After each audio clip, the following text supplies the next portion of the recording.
तो चलिए, अब हम सभी लोग बोर्ड पर ध्यान देते हैं और इस कविता को ध्यानपूर्वक देखते हैं कि एनिमल्स जो पोएट्री है बाय वॉल्ट व्हिटमैन, वो क्या है और क्या हमें बताता है।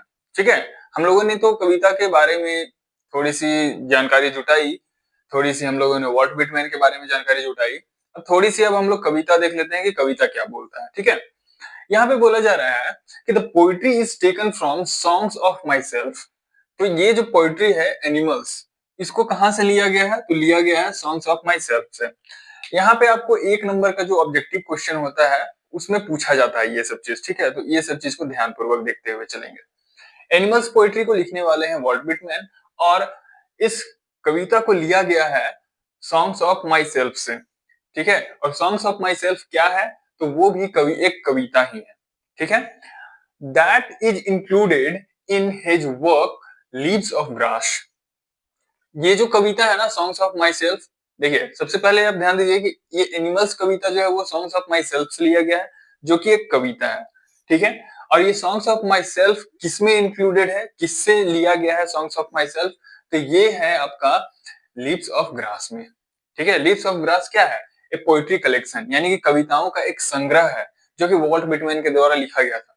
तो लीव्स ऑफ ग्रास जो कविताओं का एक संग्रह है, उसमें एक कविता है सॉन्ग ऑफ माई सेल्फ, और इससे लिया गया है आपका एक कविता यहाँ पे एनिमल्स। ठीक है, सॉन्ग ऑफ माई सेल्फ से। It was originally published in 1855। ये ओरिजिनली पब्लिश कब हुआ था? तो 1855 में पब्लिश हुआ था। जैक बोर्ड वाले स्टूडेंट्स को तो ये सब पूछा नहीं जाता है, may be in the board examination of ICSE and CBSE it may be asked कि when was it originally published, then it was published in 1855।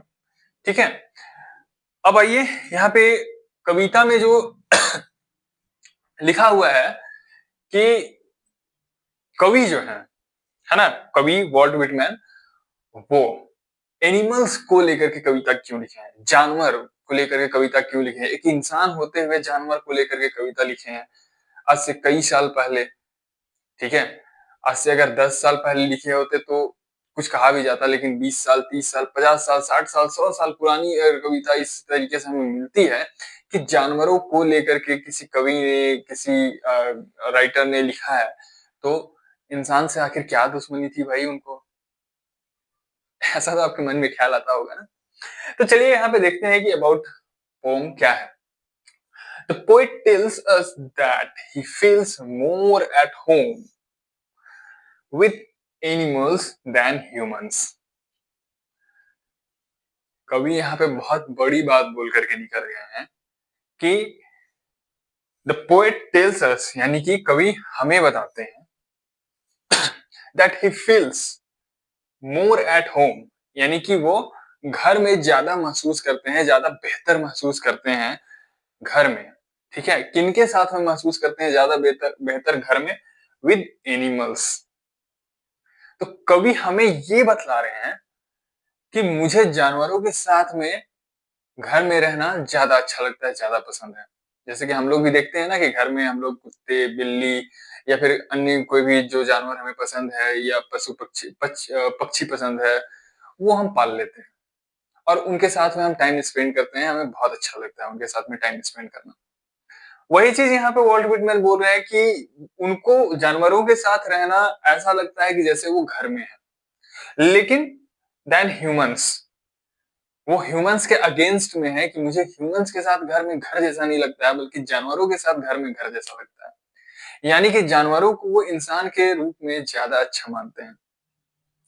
यानी कि इंसान को वो जानवर नहीं बोल रहे हैं, लेकिन वो जानवर को बहुत अच्छा मान रहे हैं इंसानों के मुकाबले कहीं ना कहीं।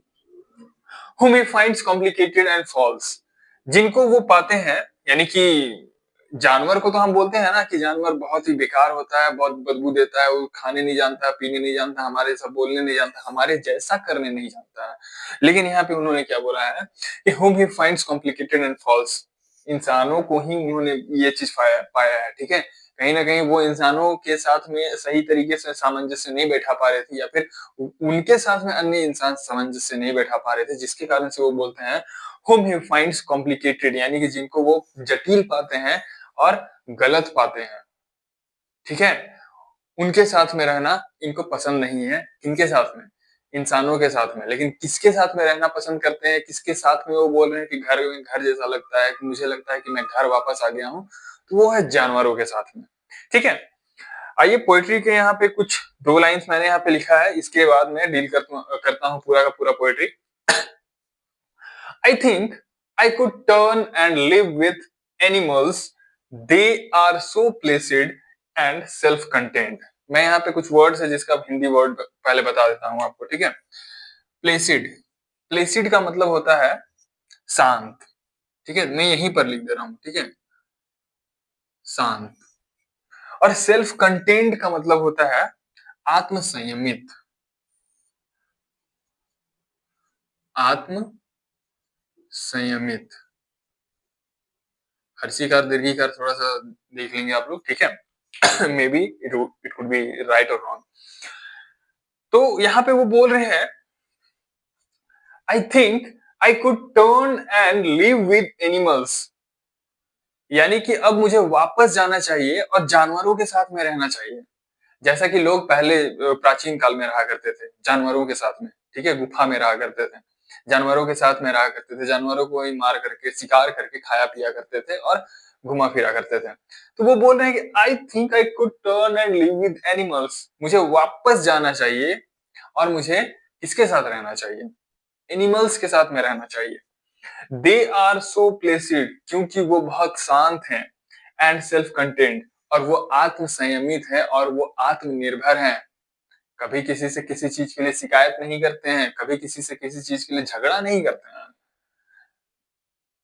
Therefore, he wants to live with animals. I stand and look at them long and long.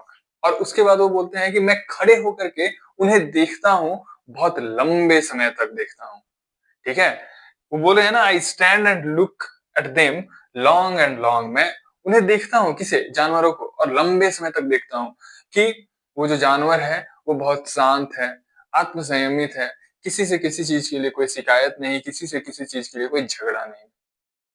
So they do not sweat and whine about their condition, वे अपनी स्थिति, अपनी परिस्थिति को लेकर के, जो भी कंडीशन, कंडीशन मतलब कि उनकी जो स्थिति है, ठीक है, उन वो अपनी स्थिति को लेकर के ना पसीना बहाते हैं, ना ही वाइन करते हैं। वाइन मतलब होता है कराहना, ठीक है, वाइन का मतलब होता है कराहना।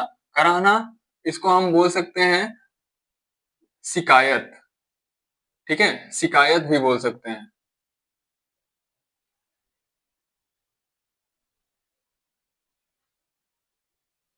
तो वो अपनी कंडीशन को लेकर के, अपनी स्थिति को लेकर के ना कभी शिकायत करते हैं और ना कभी पसीना बहाते हैं, ऐसा वॉल्ट विटमैन कह रहे हैं यहाँ पे।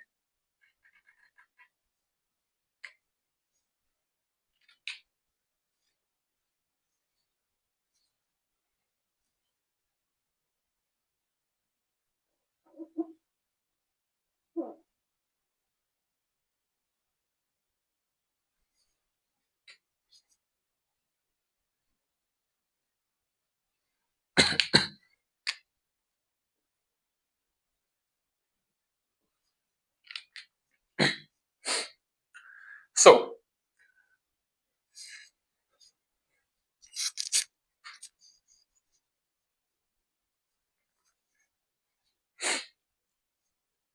सो they do not sweat and whine about their condition.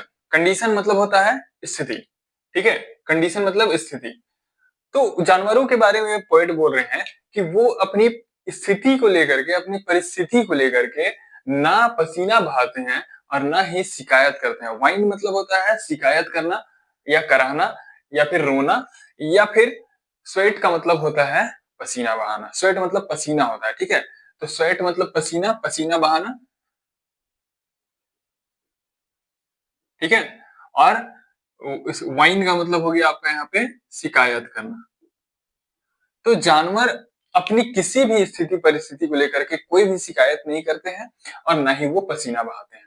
They do not lie awake in the dark and weep for their since, वो कभी भी रात में जाग करके अपनी सिंस, सिंस मतलब होता है यहाँ पे पापों, क्योंकि यहाँ पे इस लगा हुआ है तो प्लूरल हो गया, तो पापों।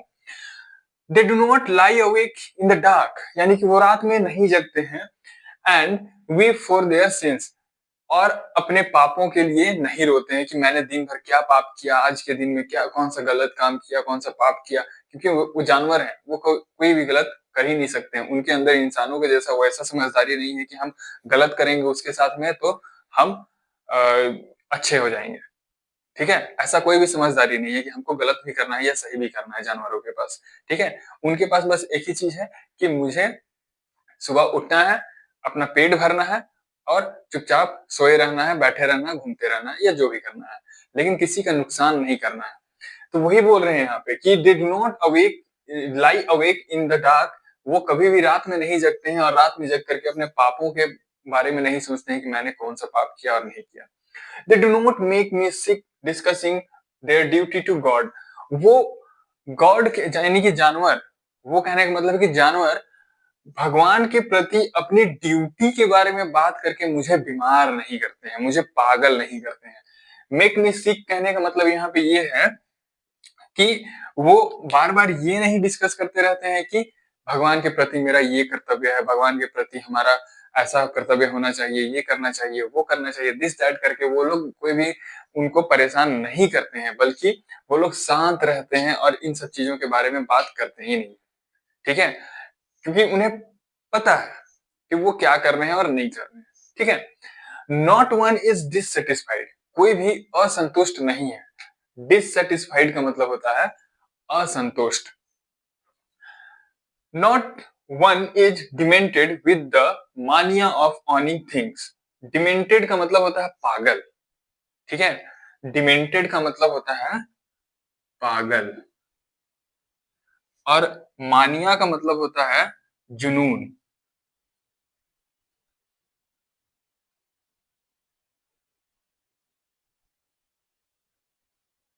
ठीक है, जुनून या पागलपन हम कह सकते हैं। डिससेटिस्फाइड का मतलब असंतुष्ट।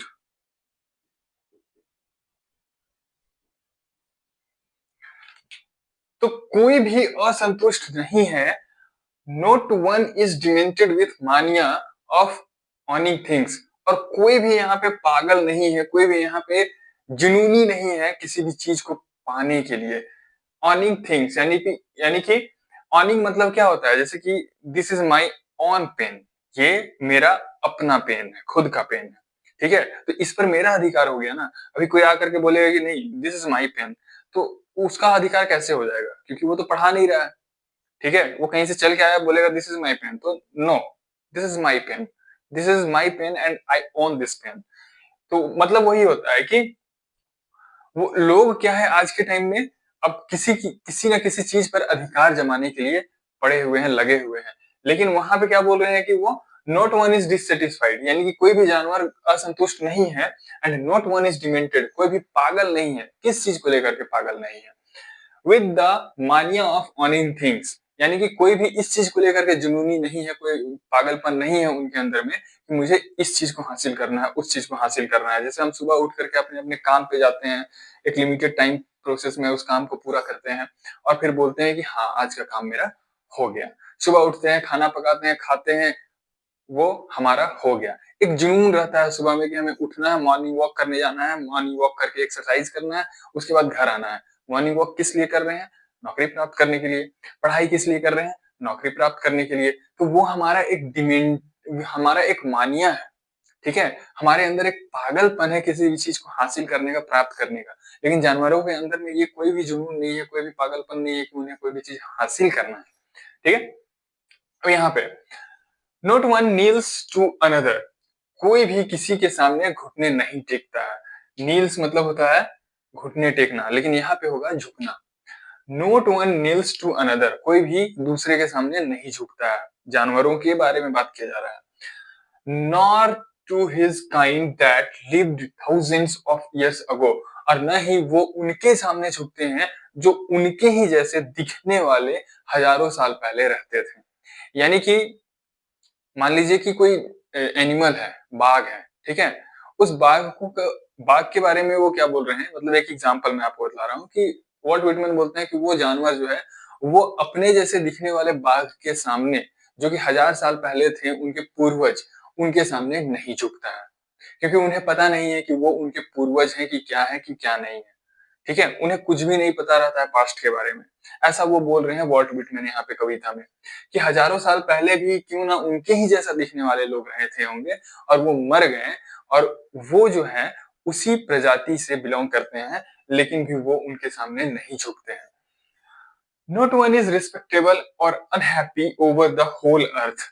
इस पूरी धरती में उनके प्रजाति के बारे में बोला जा रहा है, जानवरों की प्रजाति के बारे में बोला जा रहा है कि कोई भी इस पूरे अर्थ में, पूरे धरती में सम्माननीय नहीं है और अनहैप्पी, नाखुश नहीं है। रिस्पेक्टेबल का मतलब होता है सम्माननीय, और अनहैप्पी का मतलब होता है दुखी। तो जानवरों की प्रजाति में, इस पूरे धरती में कोई दुखी है ही नहीं और कोई सम्माननीय भी नहीं है, ये बोल रहे हैं यहाँ पे कवि। So they show their relations to me and I accept them. इसलिए वो मेरे साथ अपनी रिलेशन, संबंध को दिखाते हैं और मैं उसे स्वीकार करता हूं, और एंड आई एक्सेप्ट देम। क्या बोल रहे हैं कि सो दे, यानी कि वे जानवर, शो देयर रिलेशंस, अपने रिलेशंस दिखाते हैं, अपने संबंध दिखाते हैं, टू मी, मुझसे, एंड आई एक्सेप्ट देम, और मैं उनके उस संबंध को स्वीकार करता हूं।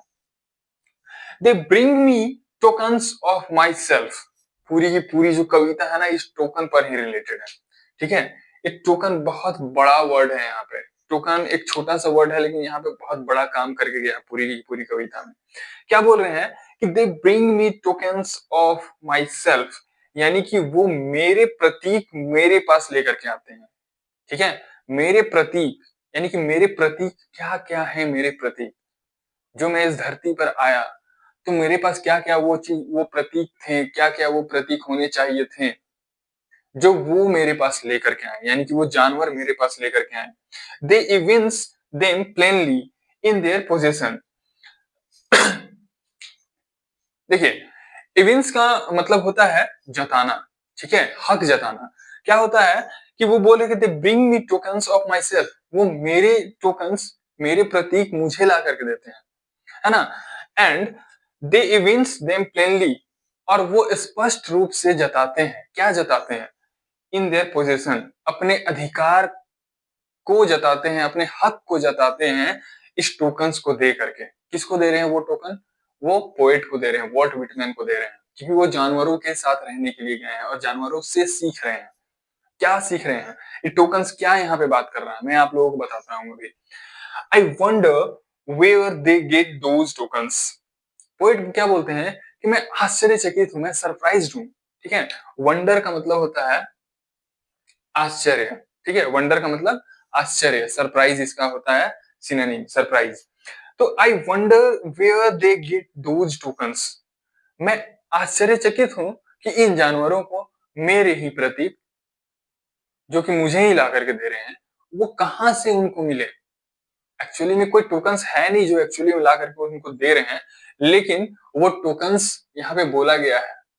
अब किस चीज को टोकन्स बोला गया मैं बताता हूँ अभी, रुकिए। Did I pass that way huge times ago and negligently drop them? Negligently मतलब होता है लापरवाही पूर्वक। ठीक है, लापर लापरवाही पूर्वक।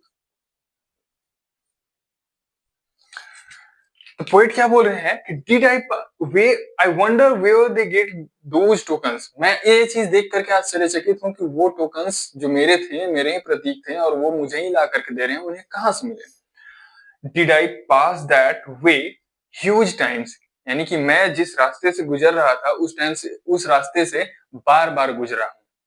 ठीक है, जिस रास्ते से गुजर रहा था उस रास्ते से बार बार गुजरा हूं, बहुत लंबे समय तक गुजरा हूं।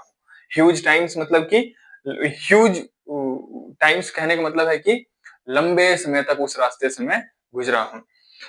एंड नेग्लिजेंटली ड्रॉप देम, और लापरवाही पूर्वक मैंने क्या किया? नेग्लिजेंटली उन्हें गिरा दिया। किन्हें गिरा दिया? टोकन्स को गिरा दिया।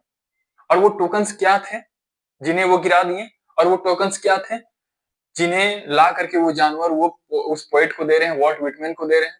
और वॉल्ट विटमैन बोल रहे हैं कि मुझे जानवरों के साथ रहना पसंद है, मुझे इंसानों के साथ रहना पसंद नहीं। तो वो टोकन्स रियल में टोकन्स नहीं थे, बल्कि वो जानवर उनको कुछ सिखा रहे थे दिन ब दिन, प्रतिदिन, हर पल, हर क्षण। क्या सिखा रहे थे? कौन क्या था वो टोकन्स? तो वो टोकन्स थे गुड क्वालिटीज, यानी कि अच्छे गुण सिखा रहे थे वो जानवर उस पोएट को, ठीक है, जो कि इंसान नहीं सिखा पाए। यही कह रहे हैं ना पोएट यहाँ पे कि वो टोकन्स के माध्यम से वो अच्छे गुण सीख रहे हैं उन जानवरों से। काइंडनेस सीख रहे हैं। काइंडनेस कहने का मतलब है कि दयालुता सीख रहे हैं। नोट करते जाइए ये टोकन्स क्या है, ठीक है, आपको क्वेश्चन में ये पूछा जाएगा। टोकन्स, गुड क्वालिटीज, काइंडनेस, ठीक है, काइंडनेस मतलब दयालुता, ऑनेस्टी, वो जानवर हम मुझे ईमानदारी सिखा रहे हैं, ऑनेस्टी सिखा रहे हैं। वो जानवर मुझे इन टोकन्स के माध्यम से, इन टोकन्स में एक और अभी ऐड होते जाएगा, दैट इज ट्रू नेचर, यानी कि मेरा जो स्वभाव है, मेरा जो सही स्वभाव है, सत्य स्वभाव है, वो सिखा रहे हैं मुझे। स्पिरिचुअल ट्रूथ मुझे सिखा रहे हैं, आध्यात्मिकता की सत्यता को सिखा रहे हैं मुझे, इनोसेंस के बारे में सिखा रहे हैं, निर्दोष निर्दोष होने के बारे में सिखा रहे हैं, अच्छे गुण सिखा रहे हैं, काबिल होना सिखा रहे हैं। तो these are the qualities, these are the tokens of poet that he has lost negligently on that way where from which way he passed huge times. तो ये टोकन्स, पूरी की पूरी कविता में टोकन्स ये हावी है, और ये आपके एग्जाम में भी पूछा जाता है। तो ये टोकन्स क्या है? गुड क्वालिटीज है, काइंडनेस है, ऑनेस्टी है, ट्रू नेचर है, स्पिरिचुअल ट्रूथ है, इनोसेंस है। ये सारे के सारे आपके क्या हैं? टोकन्स, ठीक है। तो these are the things that moral values, ethical values are the tokens of the poet, जो कि उन्हें इंसान नहीं सिखा पाए, बल्कि वो जानवरों से जाकर के सीख रहे हैं और जानवरों के साथ में रह करके सीख रहे हैं। तो इसलिए वो बोलते हैं कि इंसानों के बीच में जब मैं रहता हूं, तो मुझे वहां पे केवल झूठ, फरेब, असत्यता, भगवान से दूर, भगवान से दूरी, नेचर से दूरी, मटेरियलिज्म के प्रति लोगों की जागरूकता ज्यादा है वहां पे, लेकिन भगवान के प्रति जागरूकता, इंसान के प्रति इंसान की जागरूकता, प्रकृति के प्रति जागरूकता, ईमानदारी है ही नहीं, इनोसेंस है ही नहीं, गुड क्वालिटीज इंसानों के अंदर है ही नहीं। और ये सब चीज वो कहाँ जाकर के सीख रहे हैं? तो वो सीख रहे हैं जानवरों से, जानवरों के पास जाकर के।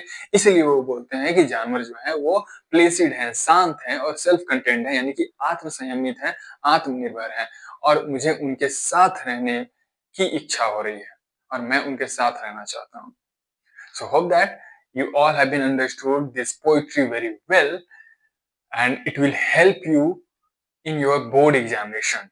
So thank you and best of luck to all my dear learners.